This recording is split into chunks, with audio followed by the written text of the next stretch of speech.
Hello and welcome. Very fine and good afternoon and good morning to those who are joining to our webinar. It's a pleasure to be on here today, and I thank you very much for joining. I'm going to share my webcam just for a moment to say hi to you. So, hello, my name is Christian Heidkamp, Product Management at NiCE, and I'm here together with my our partner from Kelverion, Greg. Hello, Greg. Can you hear me okay? Hey, Christian. Thank you very much for inviting us to join. Wonderful, wonderful, great. So we today run this webinar together, Advanced Hybrid Automation and Monitoring with Azure and System Center. This is a webinar which will run about an hour. It is being recorded, so if you miss something, you can always later go back to the recording, and also welcome all of you listening to the recording afterwards. For all who you are online here today, you have the possibility to ask live questions. And we have David in the background who's going to take your questions and put them right into the feed, or also at the end, depending on the questions. And let's get started. So we talk about the following agenda today. So we start with SCOM 2025 and SCOM Managed Instance and Azure Monitor, and have some conversations around that. And then we basically switch to the main topic here, which is the closed loop event management, in taking the automation piece from System Center Orchestrator and the Kelverion integrations packs into one entire complete closed loop demo. So Greg and I have been working on this for a couple of months already, and like looking forward to present this. This is not a recorded demo. It's going to be live, and we'll hope we have sacrificed enough to the demo god that that's going to go fine. So, and with that, I think I'm just going to get started here. So basically, I want to put out this slide first. So when all of you here on can now take a moment and think about which server versions do I have? Are they still in mainstream support? Are they already in extended support? And what do I do about it? So this is typically a key metrics to see where we are and where we should basically migrate to. Especially we at NiCE do a lot of SCOM migrations or consult on them or give tricks and tips basically. So we see migrating even from SCOM 2012 R2 who want to go to the very latest versions, 2025 or even 2022. So this typically is very helpful in determine like what are the current supported versions. And keep in mind that if you're running like SCOM 2022, you can't use like an older version of SQL Server, for example. You want to keep that in par with the support metrics for the different products. So let's quickly change to what's new with System Center 2025. So as you know, that was released like a month ago, like exactly a month ago, in the beginning of November, and we got all the products of System Center with a refresh. For some, it's been more label refresh, I say, than much of functionality. But we have some functionality in there. So for SCOM and DMM, we have the Azure Stack HCI in there, and with additional cluster monitoring, which has been added. We have a conversion from VMware VMs to Windows Server through VMM. So we all know the challenge around VMware, Broadcom VMware, and we actually do see a lot of customers like moving additional workloads to Hyper-V. So and VMM is a great tool to assist there, even with this new version a lot more. Additional support for Linux distributions has been added, and yes, Azure Arc for those who you listen to Ignite remotely or have been even there. There have been a lot of news on Azure Arc and Azure Local and like other technologies around that. And that's now directly integrated in System Center Virtual Machine Manager, and yeah, can be coordinated for that. Data Protection Manager is probably not so much used, but if you use it, also has a couple of enhancements.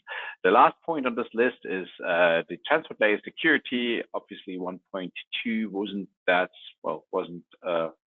secure anymore. So it's highly advisable to go to 1.3 to meet the latest security standards. So I think that's some of the key news. So I'm not sure, Greg, is there anything you want to add to this?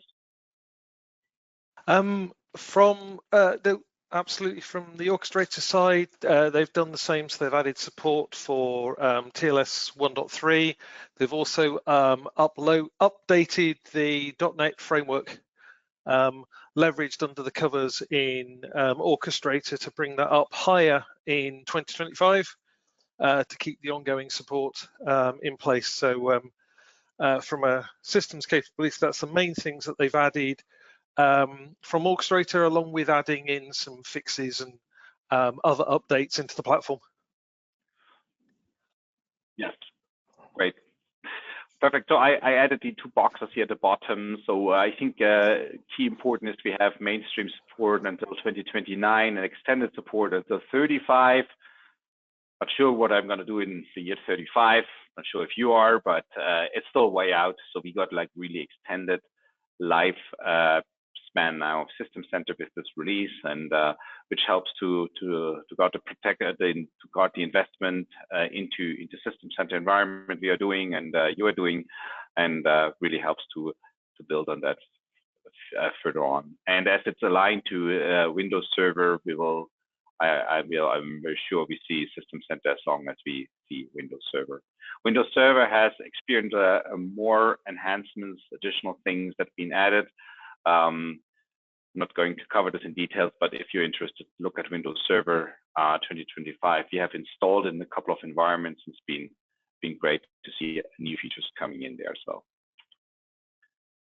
So the next topic I want to talk to you about is the SCOM managed instance, and the SCOM managed instance is basically a SCOM on Azure. It's more like a lift and shift approach. So for those who have seen one of the earlier webinars I did on this, it's just a short update and a review for those who are new to this.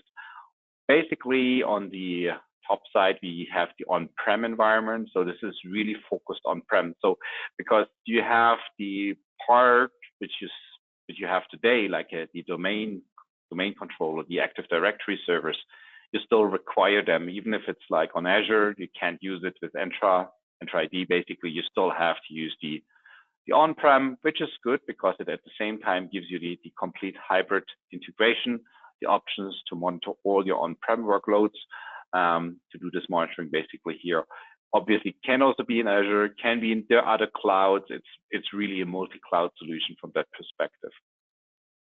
And on the right side is the SCOM managed instance that is on the Azure side. We basically, when you deploy it to a scale set, so a virtual machine scale set. They are actually virtual machines, and these virtual machines are then the management servers, and they're redundant in a resource pool, or in that case, it's a scale set that, and from an application perspective, so for a SCOM perspective, it's the all management server resource pool, and you can deploy there 1, 2, or many more SCOM servers. What is different is the reporting side. You don't have the reporting server, the SQL Server Reporting Studio anymore, but it's based on Power BI or Grafana. And the portal, well, it looks fancy here, but it's still the well-known console we use today, or the web console if you have. That's in short basically this overview. And SCOM MI is now available in most regions, actually. There's also a cost-saving estimation tool, and maybe some couple of words on the cost saving, because obviously Microsoft has some incentives to move workloads to the Azure part from SCOM deployments. But in this case, it primarily calculates like how much you have on premise and what it would cost in the cloud. And I'll cover that in a moment, how much it would cost in the cloud. And it depends how much cores you actually have.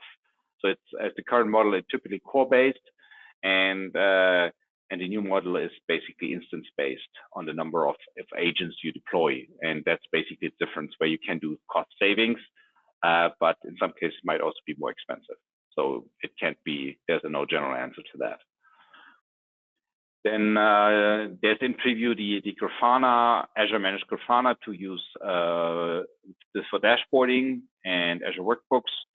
Then we have the agent deployment through VM extensions, but that only applies obviously to Azure VMs or Azure HCI stack, Azure Stack HCI virtual machines where that's possible. And yeah, also through Arc-enabled deployment and via extension on the SCOM MI, that's also possible. Yeah, that's a couple of things that are working. I've deployed this. Yeah, we can have a look later at that. Again, if there are questions, feel free to ask in between. So this is a short side-by-side, just two slides to compare it side by side. So on the one side, we have the on-prem operations manager and then the managed instance. So there have been a lot of questions and discussions about what does patching mean? Who patches what? And obviously for your on-prem environment, this is clear. For the SCOM managed instance, that can happen much more frequent. So you have basically a function in the portal, in the Azure portal, where you can actually start by click of a button the patch process. But yeah, that's still only available for those systems or those SCOM management servers that are running on Azure. So that works, that's fine, and you get typically a new patch and release in there. And but if you have a gateway system, you still need to take care of that yourself. Agent managed is basically the same, unless you're doing VM extension, which will rather be the corner case what we have seen. Yeah, and for the fault tolerance, you can set this up basically yourself, depending on your DR concept and availability concept. You might use VMware or vSphere or cluster concepts to do that. While at Azure, indeed, that's taken care of. So you can create a scale set and place VMs in there, and that can make that highly available.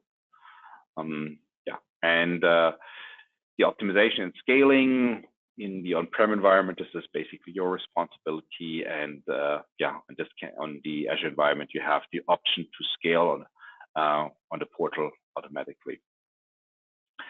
Yeah, that's the overview so far on that, and I have a few more points on that. The management packs can all be reused, so that's easy and straightforward. And non-Windows domains via gateways, and the same applies also on Azure. And for Arc, yeah, for on-prem, well, Arc isn't really supported, so there is the Azure Management Pack, while there has a better support on the SCOM managed instance. Log analytics is there is data in the workspace where the scale set is deployed to, so there's additional data available on the SCOM side if you use SCOM managed instance. There's one difference on the reporting side, so you can integrate easier with Azure Monitor. That is given. But if there's much value in that, that's arguable. So I wouldn't give too much about that. That's a step back, basically, when you look at reporting, especially if you have like reports you like, they're not available anymore. So you basically have to rebuild them. Yeah, and the same thing applies also to app-specific reports. There are third-party integrations like ScrewUp you can use. But yeah, still it's a manual process for the SCOM managed instance. All right, so let's quickly get to the point of pricing. How much does the SCOM managed instance actually cost you? And here, this data we collected on our SCOM managed instance that is deployed. So there are two parts. So one is the first one here.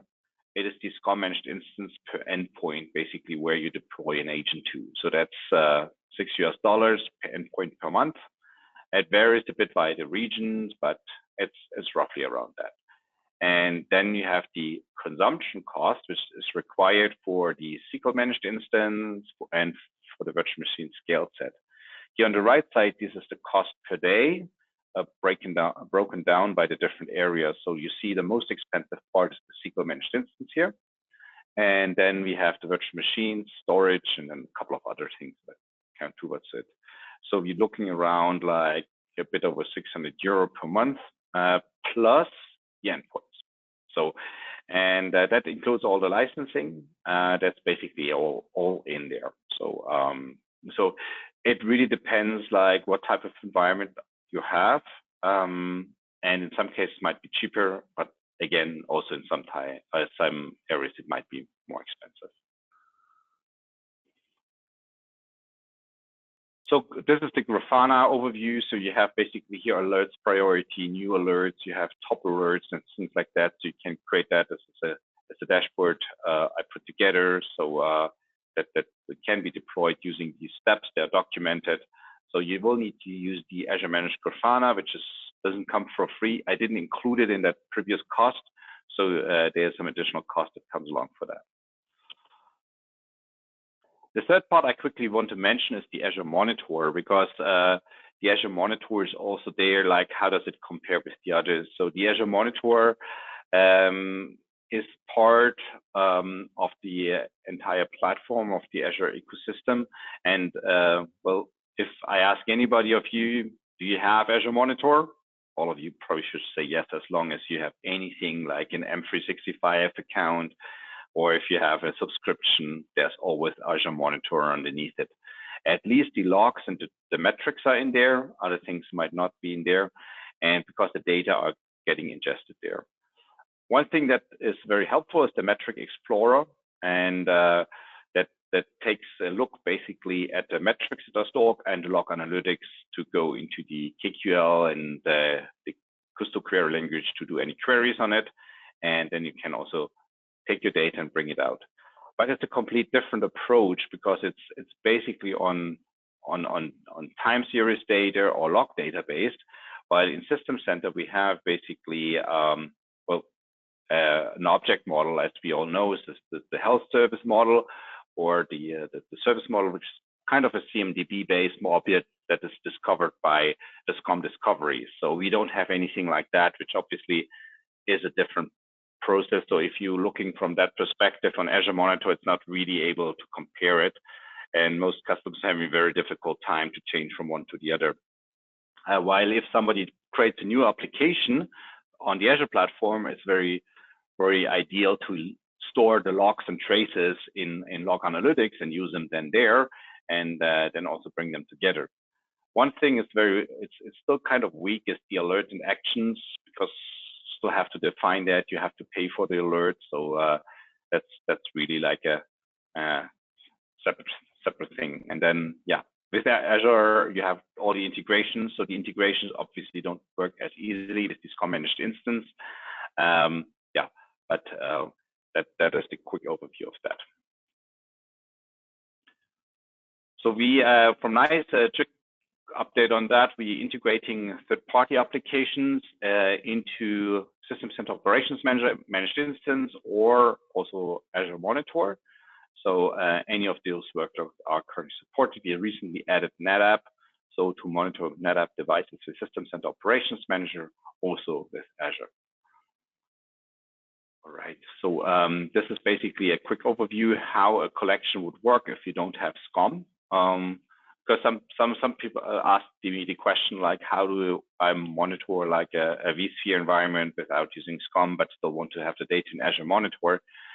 We basically have a collector that is deployed, and this collector basically pushes then the data into Azure Monitor to visualize it there.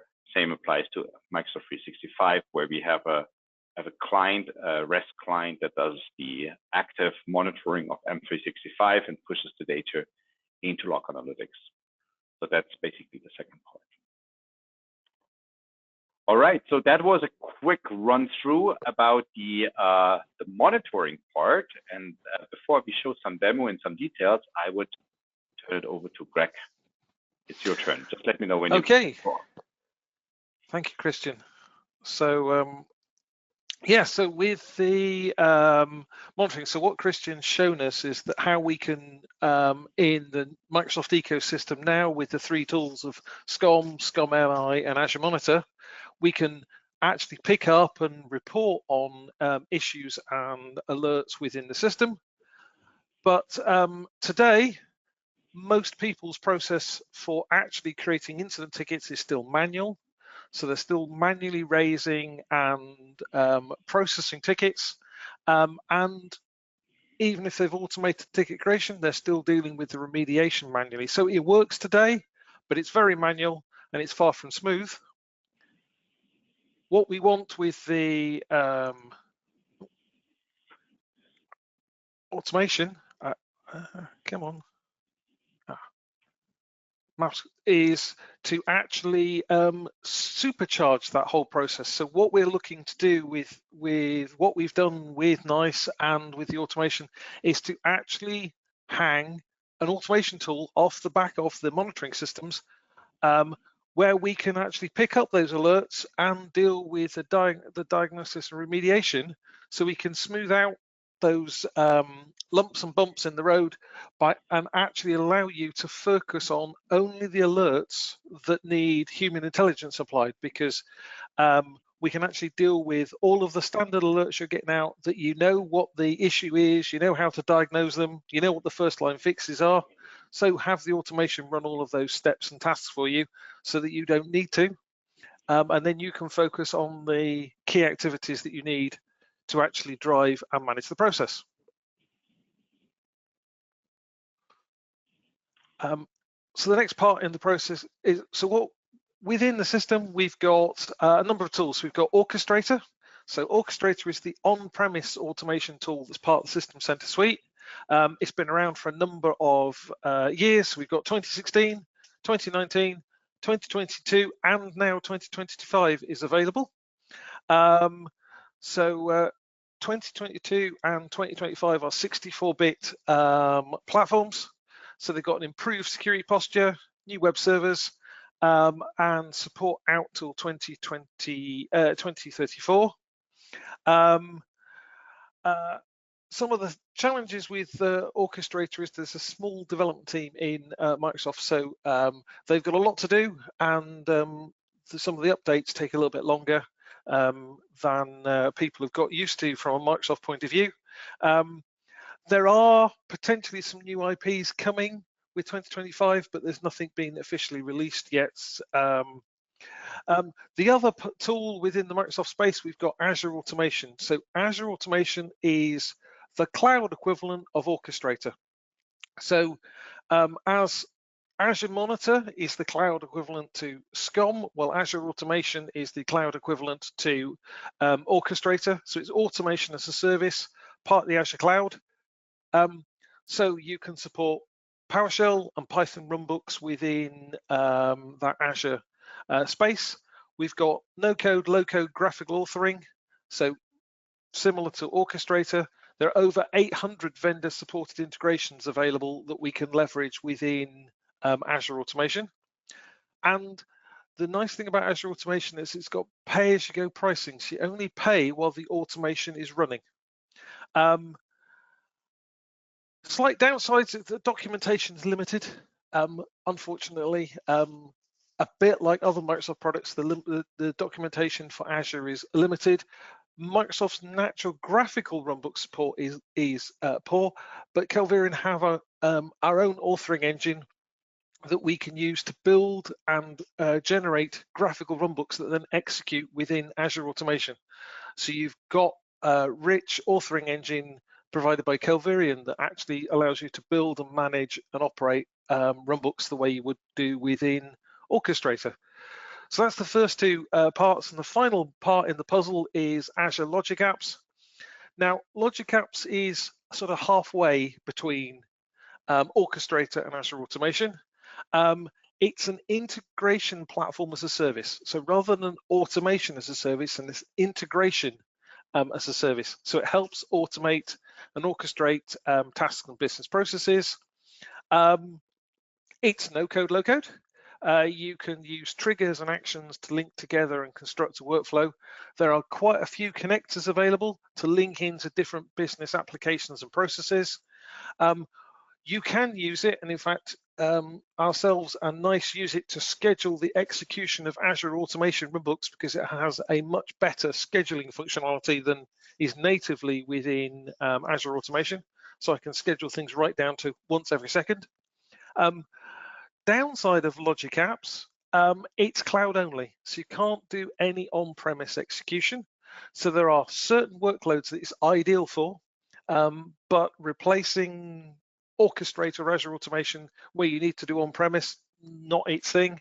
And it's difficult to run branches, so you can, it's very easy if your process flow has a single start, you start at the beginning and you go to the end. But if you want to branch out or run different tasks, you've theoretically got to trigger other logic apps, but it very, very quickly becomes complicated and challenging to get everything running and triggering in the same way. So the three tools in the Microsoft space sort of have their positions. Orchestrator is the traditional on-premise component tying into SCOM, and then Azure automation is there for all things cloud and on-premise, because it will automate on-premise capabilities. So we can use Azure automation or Orchestrator to talk to SCOM MI, and Azure automation is natively set up to go and talk to Azure Monitor. So one of the things that Christian mentioned is that Azure Monitor natively, you have to set up and configure all of your alert triggers for data, and then work out where they're going to go and when they're going to fire, and then you have to pay for when they're going to actually trigger. Well, with Azure automation, it has an integration into Azure Monitor, so we can actually pick up all of the alerts for you and then deal with all of those automatically with a direct integration into the service desk. So you don't need to build individual alerts and triggers in Azure Monitor. And in fact, you can even avoid paying for those individual triggers because Azure automation picks it all up in one go. So it gives a lot of flexibility in that system.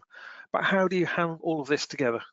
So we'll show. So what we've got from Kelverion, we also build integrations to extend the reach of Orchestrator and Azure into other platforms like NiCE do, and we've got a very good coverage with their systems. But we've also got tie-ins to all of the big service desks like ServiceNow and SolarWinds Service Desk, into BMC with Helix and Advanti and Easy Vista and other service desk products. So we've got that native monitoring integration from the automation into your service desk platforms. So we can then look at how all of this hangs together.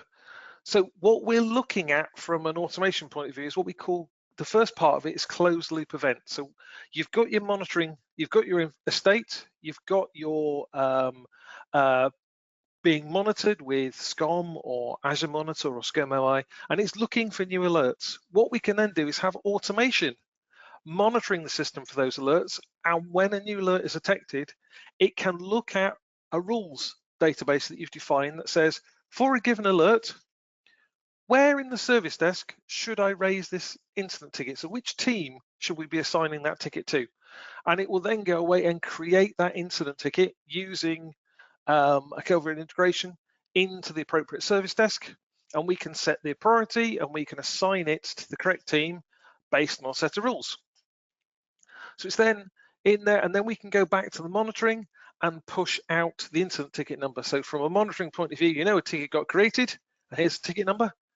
Somebody will then pick that up and go and look at that ticket, and they'll manually resolve it. Monitor will detect that it's been resolved. Automation can then do that closed loop, which is we pick up that resolution and we can go back to the monitoring and actually make sure that the monitoring is where, and then we can go back into the service desk and confirm the issue has been cleared. So you've got a closed loop on this point of view of ticket was created, return the incident ticket number back to the monitor, and then make sure when the issue is resolved, whether it's resolved automatically by the server automatically reboots or the service restarts, or somebody does something externally to the service desk to resolve the issue, then we'll pick that up and make sure the service desk is up to date. Or equally, if it's resolved in the service desk, we can go back and make sure the monitoring knows that the alert has been cleared out. Now, in that process, a human is still doing the resolution, but we can also automate that end-to-end process with that diagnostic and remediation. So again, monitoring picks up the alert, automation detects that that alert has been gathered, and then it can start trying through. So again, it'll do its rules and work out for the given alert where to raise it, puts it into a support queue based on the rules. At this point, automation can then look at the rules and work out which diagnostics and resolution steps you've defined should fire for this alert. And then we can run, the automation will actually run the remediation activities, and we can push all of those results back into the service desk. So you've got diagnostics information, then we run the remediation to actually fix it. And if we can fix it, then the ticket can be resolved, in which case the reverse of the process picks up that because it's been resolved, the monitoring detects it's been resolved. We can make sure that both systems have gone through and detected if it's been resolved. At that point, if automation couldn't resolve it, because all the standard fixes, we can then assign it to a human being and go, this issue, we've done all of these diagnostics, we've run all of the standard fixes that you asked us to do, it still can't be resolved, so now it needs a human to apply intelligence. But in all cases, what you've done is you've reduced all of those basic day-to-day issues that we get with servers down, systems out, disk space utilization type errors, all of that noise that you have in your monitoring that's important to know about, but it doesn't need a human to fix. We've automated all those things, and what we're passing you then is a set of issues that humans actually need to apply intelligence to, and we've already done a lot of the work on that with the diagnostics and the first line fixes, so you know what not to go and try, and then you can actually start looking at root causes and other such issues. So that whole end-to-end diagnostics remediation solves so much time and improves the processes and removes that lump out of those monitoring processes. So that's how it works. And what we can now do is actually go on and show you what happens in the real world. Yes, great. So thank you. And yeah, so we'll have like the half hour like now covered in some theory, and now we're actually going to our live environment. And so let me start with the System Center Operations Manager console. So you all should be familiar with this here, and I will guide you through some of these areas at this point, and later we also look at the System Center Orchestrator environment. So all right, so I think we're going to just start with introducing some problems, Greg, right? Yes, absolutely. So the automation is monitoring, so go break something. Okay, so what we're going to do is like we have a couple of, this is a vCenter, like on a VMware base, so we monitor basically this, and we have defined a number of virtual machines that are key for running. So I will quickly show you this configuration. So in the we have a virtual machine, so we monitor this virtual machine here, and let's take for example this virtual machine, and the virtual machines have a monitor for availability, and this is basically a virtual machine power on state. That means if the virtual machine is powered off, I need to have an alert. So because this virtual machine needs to be running all the time, as there are always virtual machines that might not be running all the time, we have defined an override for a group. This group basically is for let's see, virtual machines for a group that must be running. So VMs that must be running. So I call that group. So and that's basically where I place some of the systems in there. So and I enable this, and we can also quickly look at the group. So I go into the group. So here, my virtual machines that must be running. Looking at the group members, I see those that are the virtual machines that must be running. So right. So we know that. So I'm going to go and stop one of these virtual machines now. We'll just take the first one or take the second one. Doesn't matter. So we're just gonna shut it down. I will make a hard power off, basically pulling the plug on this. All right. So that's the first problem we're going to introduce. And the next one is actually we have an IIS environment like an like a web server, and the web server, I will just log into that web server and share it in a second. Go. I'm just opening this on my second screen before I bring it over. It's coming over. There you go. So, and I have, this is the web server, and I'm just going to stopping this. All right, so obviously that should be running, and it stopped now. So now let's go back to the monitoring console and see like if we get any alerts. So we're going to the all alerts view, so we should see if anything comes on. And we see already we have an alert coming in. That's the VMware virtual machine power state alert. That means that is off. So the first thing, maybe well, I did the monitoring part. So Greg, do you want to mention that the other one already came also in? So we have both alerts in here now. Yes. So I can tell you that that alert for VMware has been raised, and the automation has already detected that SCOM's reported that VMware alert. So I can see it. It's been picked up by the automation. So what will happen now is that we'll actually start looking at the rules and information, and actually go off and start creating incident tickets in our service desk. So the service desk I'm using is ServiceNow. So I'll actually be away and creating incident tickets in the service desk for that actual request.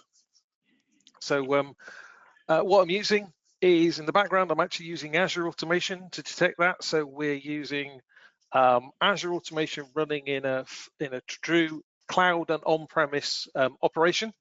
So it's picked up the alert from operations manager for the instance through the on-premise capability, and then it's actually using the automation to go off and raise tickets into ServiceNow.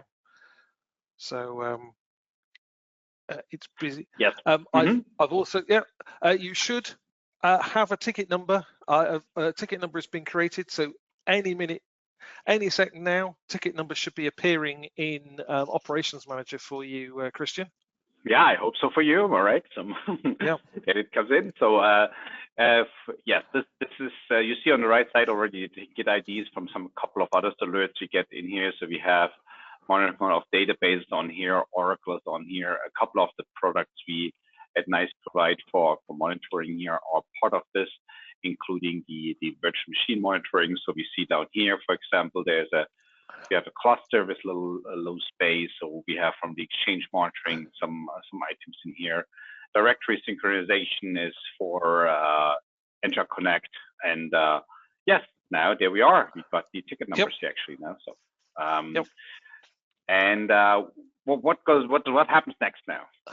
So what happens next is we're now looking at the rules in the automation to go which diagnostics and remediation actions should we want to run. So as part of the monitoring with VMware, what we want to do is to confirm that the virtual machine is not running, just in case it's a false positive.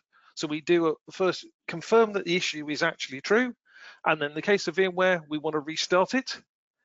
And I think that actually already happened. Let me just check. Yep. Yeah. Well, that was quick. So I see this is already running again. So let me see what's happening here. So yes, we see actually here down there in the recent task that it actually was restarted. Yep. And for IIS, we will have done the same thing in the background. We'll have detected the alert that was reported for the IIS services down. Done some diagnostics to make sure that it's definitely off and what we could do, and then we will have triggered a restart. Okay, let me check for IIS as well. I shut down another one just because it's working so nicely. And here, yes, well, this has no automatic refresh, so I'm just gonna go and see if there's a refresh here. Refresh. Well, yeah, it's right. It's back and up and running. So it's got restarted as well. And I saw one alert already disappearing again, and see if the other one's also gone as well. So both problems are resolved automatically without any human interaction. Yes, absolutely. So, well, I'm a bit curious, Greg, what's happening behind the scenes. So I would just change the presenter view to you, that we can actually show us a bit on your side. So just do that. So this is the Runbook Studio. So this is the authoring environment for building and managing runbooks within Azure Automation. So this is where we've got all of our automation running and operating, and what we've got we've got a pre-built solution for building and managing alerting for both Operations Manager and Azure Monitor. And SCOM MI actually looks and acts like Operations Manager. So we've effectively got SCOM MI and Azure Monitor within this solution that's allowing us to pick up alerts and automatically route tickets to the appropriate systems. So we're looking for monitoring for a new alert and looking for those alerts to come in from the system. When we see a new alert, then what we do is we go off and we create an incident ticket. And if I open this graphical runbook, then this is the one that actually ties in. And what we've got is a database sitting alongside the automation that has all the rules and the knowledge and the intelligence in it around where you want things to run and which support teams and issues to actually track. So you've given that knowledge base component. It also allows me to track where we're up to with the automation history and link incident tickets back to alerts and other things. We can do a lot of alert enrichment as well.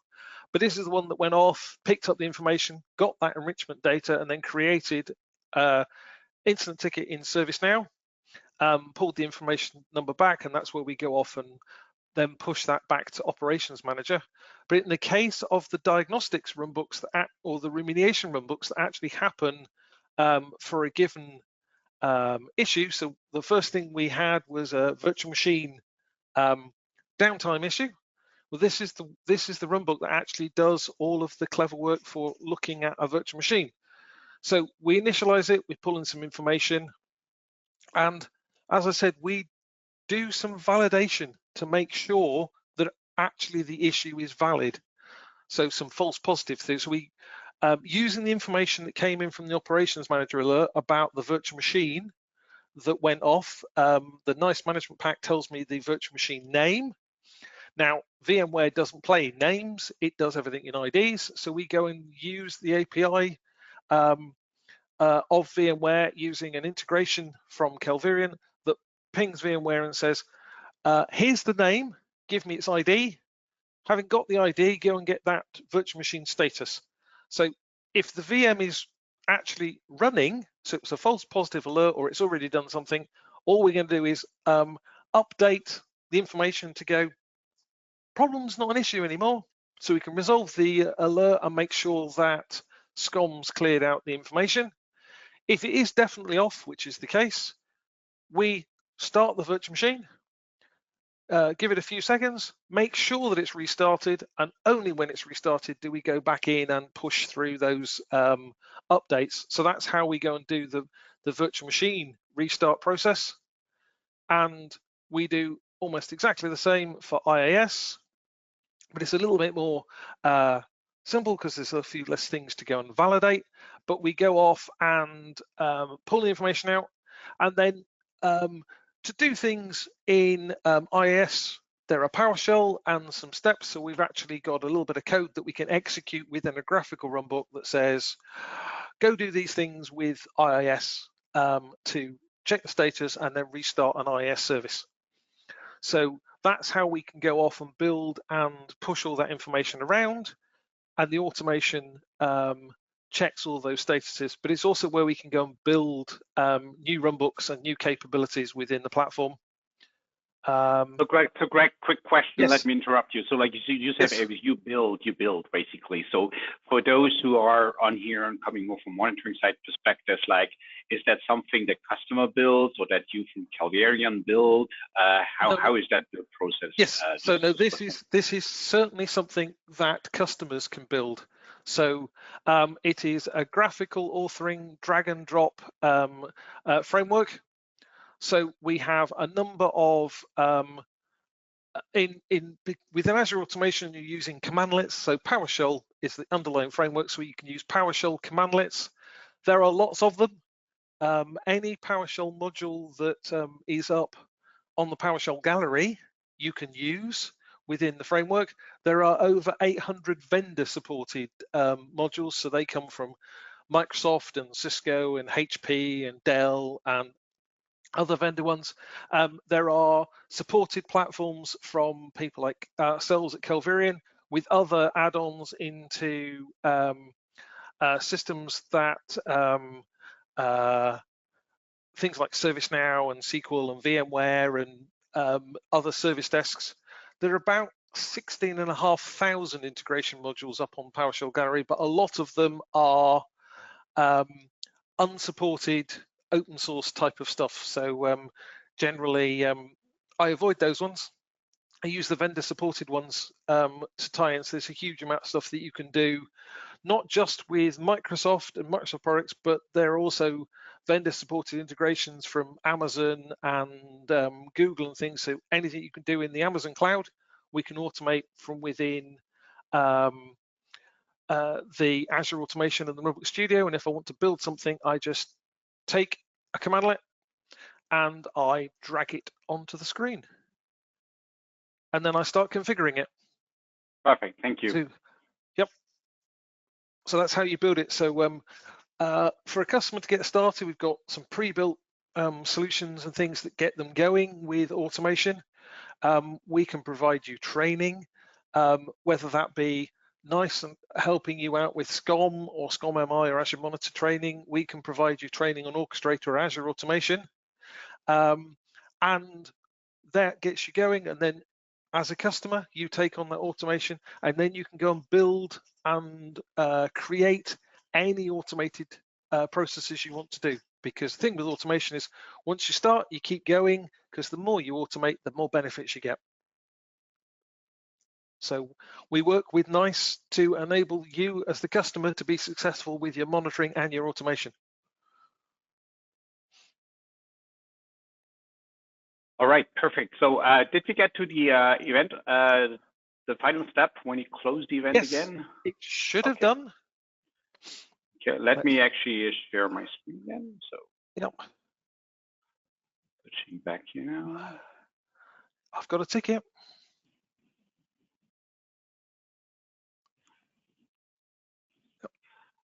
Okay.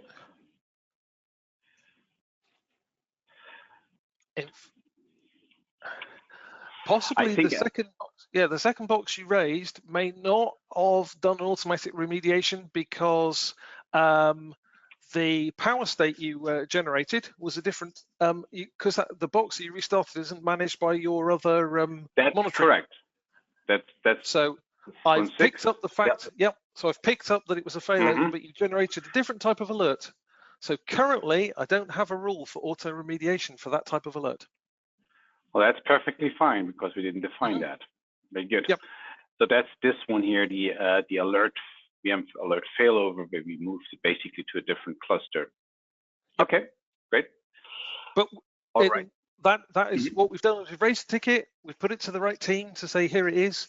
That team would then go, well, I don't want to deal with that next time. So we'd sit down and work with you to, well, what do you want the remediation to be? So next time I'd sit down with you, Christian, and go, when we do one of those, what's the remediation for that one? Or exactly for that one. I think there are a lot of cases that may come up. Great. So I quickly run show a quick overview. So the management packs we have here is the VMware management pack, and we have a couple of more on here that would be of interest. Like I typically show the for Active 365, for Microsoft 365 monitoring, where we can actually do monitor OneDrive, SharePoint, also the Entra ID itself. Like if you have service principals in Entra ID that are expiring, that would be also a very good use case for automation. So for example, here in this case, we have a service principal and we have a guest owner, which is out of compliance now to that one in this case. So we get an alert, but you could actually like trigger like automation to remediate that as well. So but I'm not going to go into all the details of the VMware, the management packs like VMware, Oracle, and so on. I think I'll just going to go quickly back to the slides and do a quick summary to leave some room for some questions here. Yep. So I think the System Center 2025 is here and it's here to stay. Basically, it's going to be in. We are also here to invest your protection or to protect your investment in SCOM MI, Azure Monitor, and automation. And as Greg already said, same applies to monitoring from NiCE. We're here to support our clients and those who are requesting help. And at NiCE, we are doing primarily our business is management packs and System Center operations management assistance. So feel free to reach out. We are quite easy and to work with. So I have a support. We have part of the companies in the United States, part in Europe. So and happy to help in different time zones. So Greg, yeah, I leave the last 2 points to you, Yes. and then we can maybe look at some questions. I saw that there's something ringing. Yep, absolutely. So as you've seen, we've got seamless integration from an automation into the multiple Microsoft monitoring platforms, so we can give you that end-to-end routing and remediation capability of routing tickets to the right support teams and then running their remediations tasks for them. So they've only got to deal with the stuff that really requires that human interaction. And again, Kelverion provide multiple integrations that complement both System Center Orchestrator and Azure Automation to allow you to tie into those different tools and into the service desks from a alert and remediation type of point of view. Great. Time for questions, guys. Thank you very much for that. Thank you, Christian. Thank you, Greg. One question is probably quite appropriate, given you've just been talking about management packs and 2025 for SCOM. Question here about the use of SCOM to monitor SCCM, Christian. Apparently, Microsoft no longer supports that. What can be done? Well, it's good that you don't ask why they don't support it, because I think that's difficult to ask for me. But in the end, there are a couple of things that can be done. So SCCM, now Microsoft Endpoint Configuration Manager, complicated name, been changed a couple of times. So also part like with the Azure Connect. The management pack that was there in SCOM 2012 or 2012 R2 is out of support. What has been done is that Kevin Holman, for those who work in this SCOM community, know him as the guru basically of all things SCOM, as basically, and he is from Microsoft basically. He took that management pack and created one on GitHub as an open source repository. So there is one which I deem at least as good as the one that was supported by Microsoft there. It's available on GitHub. You can download it, and even better, you can basically modify it according to your needs. And yeah, it's proven it works. And there's, I think the community around Kevin Holman who supports that is sometimes more responsive than when you go through a vendor management pack from Microsoft, like a standard management pack. Like if you have a problem with the Exchange management pack, it might take your time, even more with some more exotic management packs like J2EE or so. But yeah, the answer is basically there is one. It's from an employee from Microsoft, but it's not a vendor. It's not a Microsoft management pack. It's just on GitHub as other components from Microsoft as well. Thank you, Christian. Greg, one for you. Yes. For customers got basically SCOM set up and running it manually, and they're not running any automation at all, where should they start? So if they've got, the first thing that most people start, if you've got automation but nothing set up in it, is to actually start automating your incident ticket creation and then the diagnostics and remediation. quickest way to get started on that one is we have a solution that we've built for both platforms that has been load tested at scale. It's production ready automated runbooks used by a whole myriad of customers. Over about 100 and odd customers have used that over the years that we've had it. So you can get that from our websites. You can contact Kelverion and be able to get that solution and get going on that piece. There are other solutions that we can do around virtual machine provisioning, self-service software, automated patching.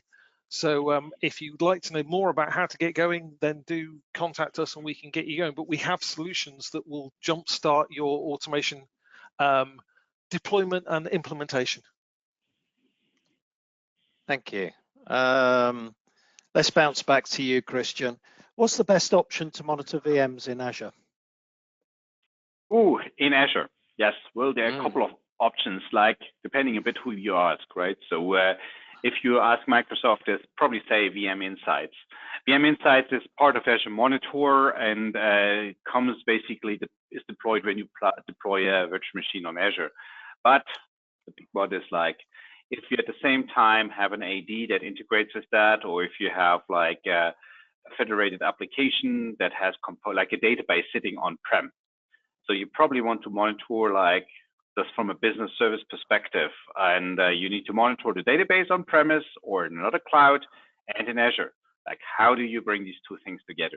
This is very difficult, and there's no clean concept for that. The answer here is System Center Operations Manager, either on SCOM MI or SCOM on premise, because that's the only thing that can reach into all the other environments as well. Because the VM Insight is bound to Azure VMs. It doesn't reach into like a VM that runs on a hypervisor on your on-premise environment. So for Azure VMs, if it's just Azure VMs, it's VM Insight. But if you want to look for more from a broader scope and more like from a service monitoring perspective and incorporate everything into one dashboard, one view, then that needs to be a monitoring solution like SCOM that spans across hybrid multi-cloud scenarios. Great, thank you. I think you may have covered this already, Greg, within the demo, but can automation help reduce false positives in alerting? Absolutely, definitely. So within, when we've shown the demo, one of the parts that we do within the automation is when we pick up those alerts and you've said, what would you like me to do with that alert? Part of that logic that we run in the automation is validate whether the issue is still true. So we can actually run, as part of that automation, like with the virtual machine piece, I actually went in and checked with VMware that the alert had actually, the virtual machine was actually off. And if it was definitely not running, then we can go through that restart process. The other thing we can do within systems is a lot of the alert monitoring systems, not SCOM so much, but a lot of the other ones like SolarWinds and Nagios and others are a little bit more sensitive. They will report something because they're state-based. They'll report that a system is off or a process is stopped or not running when, and then that's just a blip. So it might be that it's going through a restart because you've applied a software update to it or some other process. So it says it's not running.